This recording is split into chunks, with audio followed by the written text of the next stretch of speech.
Hello everyone, welcome to my channel. So start करते हैं story का next episode. Next morning Ishani रात भर सो नहीं पाई थी। शर्मा अंकल की बातें और सानवी का सपोर्ट दोनों उसके दिमाग में घूम रहा था। सुबह सुबह उसके फ़ोन पर सानवी का कॉल आया। सानवी ने बोला, रेडी हो? ईशानी ने बोला, किस लिए?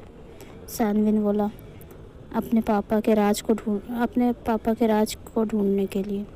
ईशानी के चेहरे पर हल्की सी स्माइल आ गई। ईशानी ने बोला, मैं 20 मिनट में पहुंचती हूँ। कुछ देर बाद ईशानी और सानवी मुंबई के एक पुराने एरिया में खड़े थे। ये वही घर था जहाँ ईशानी बचपन में रहती थी। एक्सीडेंट के बाद ये घर सालों से बंद पड़ा था। दरवाज़ा खोलते ही धूल की एक परत हवा में उड़ गई। हर चीज़ वक्त के साथ जम सी गई थी।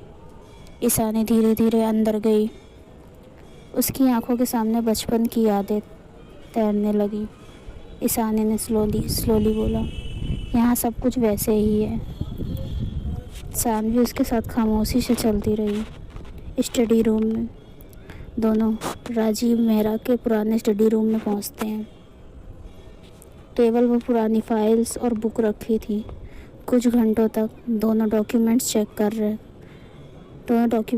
रहे थे, लेकिन कुछ खास नहीं मिला। ईशानी थक कर चेयर पर बैठ गई। ईशानी ने बोला, शायद हम गलत जगह ढूंढ रहे हैं। तभी सानवी की नज़र एक फ़ोटो फ्रेम पर गई। फ्रेम थोड़ा सा टेढ़ा था। उसने उसे सीधा करने की कोशिश की। अचानक बुक शेल्फ के पीछे से हल्की सी आवाज़ आई। दोनों एक दूसरे को देखने लगे। सानवी ने बोला, तुमने सुना? बुक शेल्फ के एक हिस्से को हटाने पर दीवार में छुपा हुआ एक लॉकर नज़र आया। ईशानी की सांसें तेज हो गई। ईशानी ने बोला, पापा ने कभी इसके बारे में नहीं बताया। लॉकर पासवर्ड प्रोटेक्टेड था। उसके नीचे एक छोटा सा नोट चिपका हुआ था, मेरी सबसे कीमती चीज़ की डेट। ईशानी सोच में पड़ गई। अचानक उसकी आंखों में नमी आ गई। ईशानी ने बोला, मेरी बर्थ डेट? उसने पासवर्ड एंटर किया। लॉकर खुल गया था। लॉकर के अंदर कुछ फाइल्स, एक पेन ड्राइव और एक डायरी रखी हुई थी। ईशानी के हाथ कांप रहा था। उसने डायरी खोली।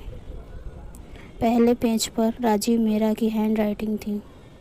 अगर तुम ये पढ़ रही हो तो इसका मतलब है कि मैं तुम्हारे साथ नहीं हूँ। ईशानी की आंखों से आंसू निकल पड़े। सानवी ने उसके कंधे पर हाथ रखा। डायरी के पेज पढ़ते पढ़ते दोनों शॉक्ड हो गए। राजीव मेहरा एक बड़े फाइनेंशियल फ्रॉड के बारे में जान गए थे। कुछ पावरफुल बिजनेसमैन इलीगल डील्स और मनी लॉन्ड्रिंग में इन्वॉल्व थे, और डायरी में एक नाम बार बार मेंशन हो रहा था, महेश मल्होत्रा का। ईशानी ने पूछा, ये कौन है?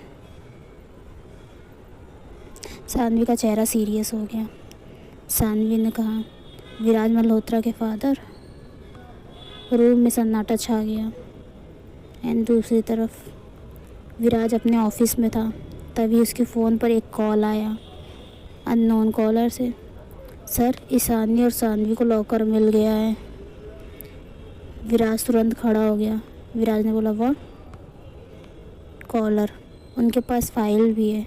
विराज का चेहरा गुस्से से लाल हो गया।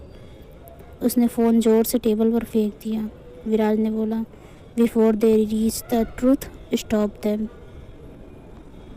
ईशानी और सानवी के घर के स्टडी रूम में फाइल्स देख रही थी। आरोही और आदित्य भी क्यूरियोसिटी में आ गए। आदित्य ने बोला, लगता है तुम दोनों किसी थ्रिलर मूवी में हो। आरोही ने बोला, सीरियसली? पहली बार टेंशन के बीच सब थोड़ा हंस पड़े। लेकिन तभी पेन ड्राइव ओपन हुई। स्क्रीन पर एक वीडियो फाइल नज़र आई। फाइल का नाम था एविडेंस 1। ईशानी और सानवी ने एक दूसरे की तरफ देखा। वीडियो प्ले हुआ और स्क्रीन पर जो चेहरा दिखा उसे देखकर दोनों के होश उड़ गए। विराज मल्होत्रा, दोनों सॉफ्ट थे। सो गाइस, देखते हैं नेक्स्ट एपिसोड में क्या होता है। आज के लिए इतना ही। If you like then like share and subscribe. Bye bye.